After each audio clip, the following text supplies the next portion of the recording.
Sekarang gue mau bahas soal penampilan gue ya. Pasti kan di sini banyak yang suka dan tidak suka ngeliat penampilan gue gitu kan, cara gue berpakaian bagaimananya. Dulu sebelum gue ke Taiwan ini, gue itu senangnya gembel-gembelan. Dan gembel-gembelan tuh maksudnya gini, gue nggak suka penampilan yang modis, gue nggak suka penampilan yang gimana. Gue senangnya buluk lah, dekil gitu ya, yang gimana. Karena dulu itu gue mentingin orang lain, gue selalu mikirin orang lain, gue selalu mikirin pendapat orang lain, gue selalu memikirkan apa kata orang lain, penilaian orang lain, sudut pandang orang lain, dimana gue jadinya nggak bisa jadi diri gue sendiri dulu ya, waktu gue di Indonesia. Satu itu. Kedua, dulu di Indonesia itu gue kalau pakai baju tali aja gitu ya, atau pakai baju daster yang tangan buntung aja, itu tuh jadi omongan janda gatel, selalu dibilangnya gitu, selalu dipandang sini sama ibu-ibu yang tetangga gitu ya, ketakutan gua godain lakinya gimana.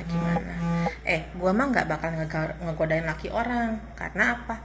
Gua nggak suka gitu loh, gua tuh jangankan laki orang, gua tahu itu laki aja punya pacar, nggak bakalan gua deketin gitu loh. Nggak mau gue, karena gue juga punya hubungan nggak mau dirusak orang. Jadi gue juga menjaga jangan melakukan hal itu. Ingat hukum karma, gue ganggu, gue ngerusak hubungan orang, hubungan gue pun bakal dirusak sama orang. Walaupun kenyataannya selama ini hubungan gue dirusak sama pacar gue sendiri, pacar gue yang selingkuh sama orang ya gitu. Jadi bukan orang yang ngerusak hubungan gue, tapi pacar gue sendiri yang ngerusak kayak gitu.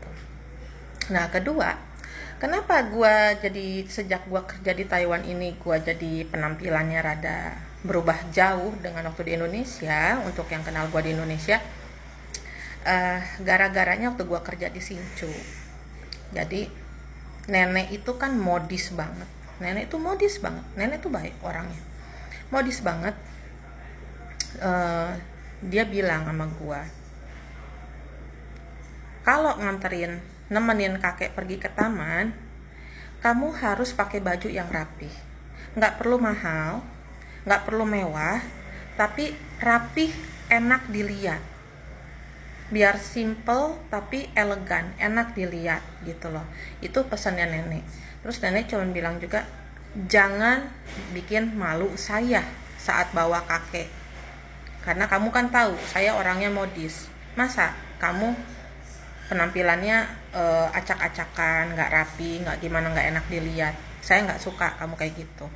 Sampai di awal-awal itu tuh gue diatur sama nenek, cara berpakaian tuh gue diatur sama nenek. Kalau gue udah pakai baju, nek gini boleh nggak? Nggak, ganti. Mana baju kamu? Dilihat tuh lemari baju gue, dicek sama dia bajunya. Pakai ini sama ini, sana keluar, bawa kakek keluar gitu.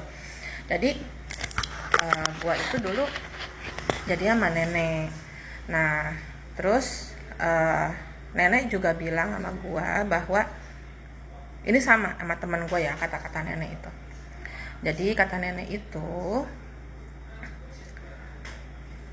hargai diri kamu, cintai diri kamu.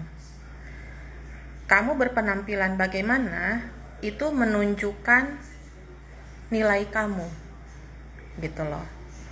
Kalau kamu terlihat kotor, terlihat kucel gitu ya, dekil gimana, gak enak dilihat, kelihatan kayak itulah, maaf ya, kayak gembel gimana, itu orang akan menilai kamu rendah, orang akan mandang kamu rendah.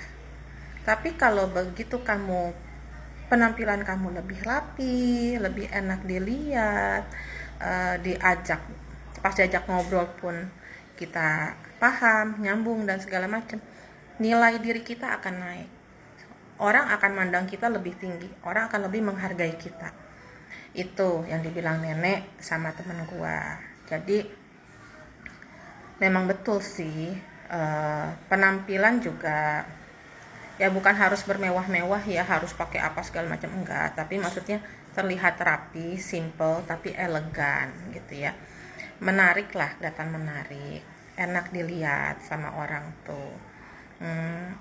Itu orang akan berubah lah menilai kita, akan merubah sudut pandang kita. Kalau kita kayak pergi gitu ya, kayak gue nganter kakek ke rumah sakit nih, di situ kan ada perawat, dokter, orang-orang kan, banyak orang kan, gimana itu. Kalau misalnya gue kelihatan kayak belum mandi, rambut berantakan, acak-acakan, mukanya kusut, gimana penampilannya kayak gimana, kan mereka pasti mikir, ih itu pasti deh pembantu, itu pasti deh pembantu, kayak begitu pastinya gitu kan, pasti dinilainya rendah. Itu gitu kan, orang kan gitu kan, ini Ren, ini Ren gitu kan, pasti kan kayak begitu. Nah makanya gua itu mungkin kalau gua ke rumah sakit gua agak berbeda dari teman-teman yang lain gitu ya. Makanya gua selalu jadi bahan perbincangan kalau di sana tuh, apalagi yang pas gue pakai dress yang hitam bunga-bunga kuning itu heboh banget itu loh, di rumah sakit tuh heboh banget, lause di sana tuh wah gitu kan ya, pada heboh ngeliat gue pakai kayak begitu. Jadi ya ini bentuk gue udah mulai mencintai diri gue sendiri, gue udah mulai menghargai diri gue sendiri, gue sudah mulai apa ya, gue pengen menaikkan nilai diri gue sendiri gitu loh. Dimana gue udah capek ya dipandang rendah terus sama orang ya, sama keluarga gue, sama temen gue, sama tetangga gue, apalagi sama musuh gitu ya, sama haters itu pada mandang rendah gue terus gitu kan. Gue kesel banget gitu loh. Bahkan di Sincu itu ada satu orang, dia tuh kelihatan alim, kelihatan baik banget ya, pakai kerudung gitu gimana. Tapi pernah dia sekali, gue nggak tahu dia punya masalah apa sama gue. Sampai sekarang tuh dia tuh selalu kepo dengan hidup gue gitu loh. Dia tuh selalu ngeliat videonya gue, TikToknya gue, WhatsAppnya gue, statusnya WhatsApp gue. Dia tuh pernah bilang gini, gue kan seneng nyanyi lagu barat ya, lagu Korea apa segala macem. Ya kata dia, ada temen yang nanya, emang lu ngerti net artinya gitu kan, emang lu ngerti net artinya? Terus dia yang ngejawab, ya nggak ngerti lah, orang asal enak didengar di kuping ya udah gitu kan, pasti dia seneng aja gitu loh.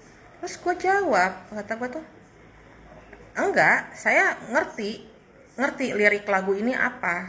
Karena apa? Kalau gue suka dengan lagu, mau lagu Korea, lagu Prancis, lagu bahasa Spanyol gitu ya, ya lagu-lagu bahasa negara lain, kalau emang gue suka, itu pasti gue cari yang ada terjemahannya. Jadi gue paham gitu loh, ini maksudnya apa sih. Dan gue ini adalah penari, gue seneng nari.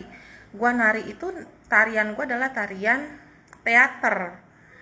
teater, dimana gue itu seneng mengekspresikan arti lirik tersebut gitu loh, kata-kata itu bagaimana gitu kan. Jadi gue gaya tarian gue itu menunjukkan dari lirik tersebut.